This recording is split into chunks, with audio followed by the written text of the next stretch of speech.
Class 6 का chapter number 2 dictation 80 शब्द प्रति मिनट रहेगी। स्टार्ट करेंगे 3 सेकंड बाद।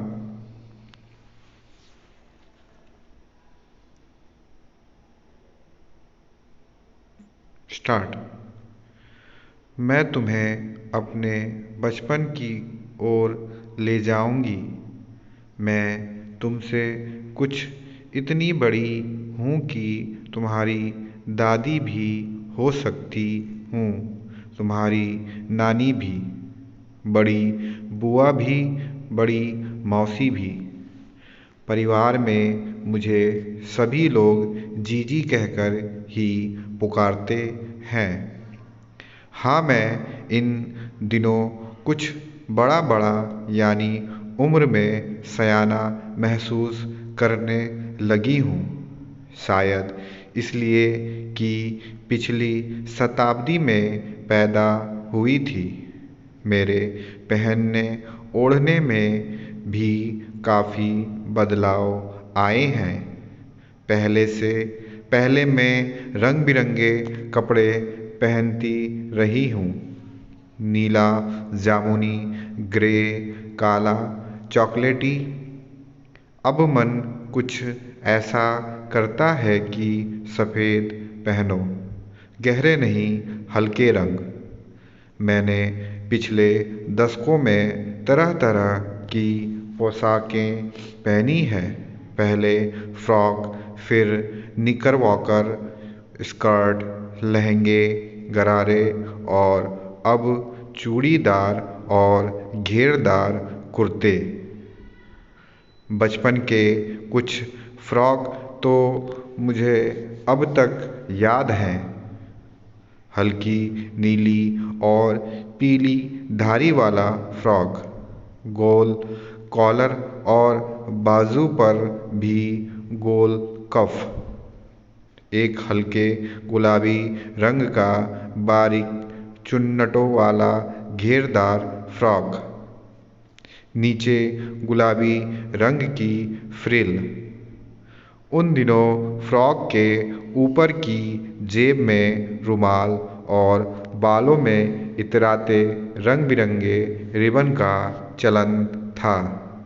लेमन कलर का बड़े प्लेटों वाला गर्म फ्रॉक जिसके नीचे फर टकी थी। 2 ट्यूनिक भी याद हैं, एक चॉकलेट रंग का और अंदर की कोटी प्याजी, दूसरा ग्रे और उसके साथ सफ़ेद कोटी। मुझे अपने मोज़े और स्टॉकिंग भी याद हैं। बचपन में हमें अपने मोज़े खुद धोने पड़ते थे। वह नौकर या नौकरानी को नहीं दिए जा सकते थे। इसकी सख्त मनाही थी।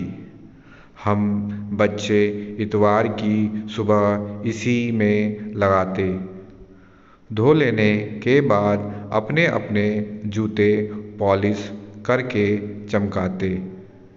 जब जूते कपड़े या ब्रश से रगड़ते तो पॉलिश की चमक उभरने लगती। सरवर मुझे आज भी बूट पॉलिश करना अच्छा लगता है। हालांकि अब नई नई किस्म के शू आ चुके हैं। कहना होगा कि यह पहले से कहीं ज़्यादा आरामदेह हैं। हमें जब नए जूते मिलते, उसके साथ ही छालों का इलाज शुरू हो जाता। जब कभी लंबी सैर पर निकलते अपने पास रुई ज़रूर रखते।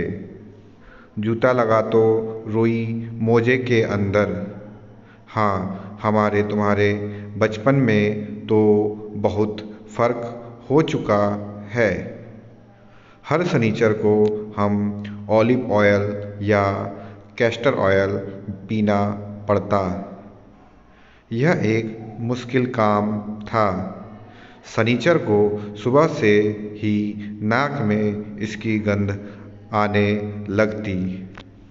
छोटे शीशे के गिलास जिन पर ठीक खुराक के लिए निशान पड़े रहते, उन्हें देखते ही मितली होने लगती। मुझे आज भी लगता है कि अगर हम ना पीते वह शनिवारी दवा तो कुछ ज़्यादा बिगड़ने वाला नहीं था, सेहत ठीक ही रहती। तुम्हें बताऊंगी कि हमारे समय और तुम्हारे समय में कितनी दूरी आ चुकी है। यहाँ तक कि बचपन की दिलचस्पियाँ भी बदल गई हैं। याद रहे उन दिनों कुछ घरों में ग्रामोफोन थे, रेडियो और टेलीविज़न नहीं थे। हमारे बचपन की कुल्फ़ी आइसक्रीम हो गई है, कचौड़ी समोसा पेटीज़ में बदल गया है, शहतूत और फालसे और खसखस के शरबत कोक पेप्सी में।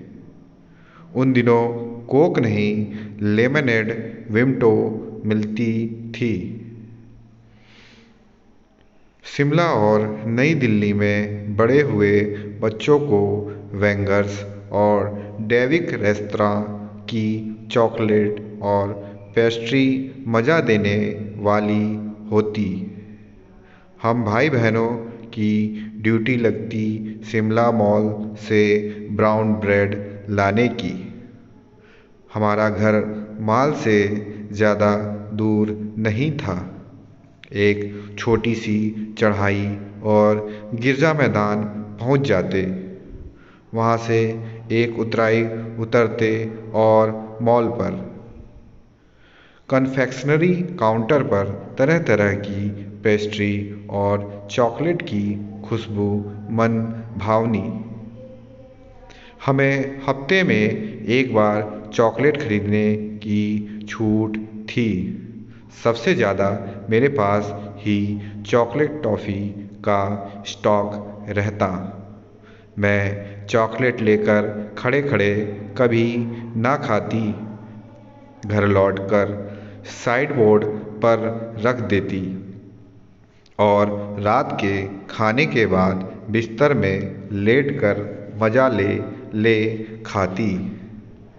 शिमला के काफ़ल भी बहुत याद आते हैं, खट्टे मीठे, कुछ एकदम लाल, कुछ गुलाबी, रसभरी कसमल सोचकर ही मुंह में पानी भर आए। चेस्टनट एक और गजब की चीज़, आग पर भुने जाते और फिर छिलके उतारकर मुंह में। चने जोर गरम और अनारदाने का चूरन, हाँ, चने जोर गरम की पुड़िया जो तब थी वह अब भी नज़र आती है। पुराने कागज़ों से बनाई हुई इस पुड़िया में निरा हाथ का कमाल है। नीचे से तरह तरह की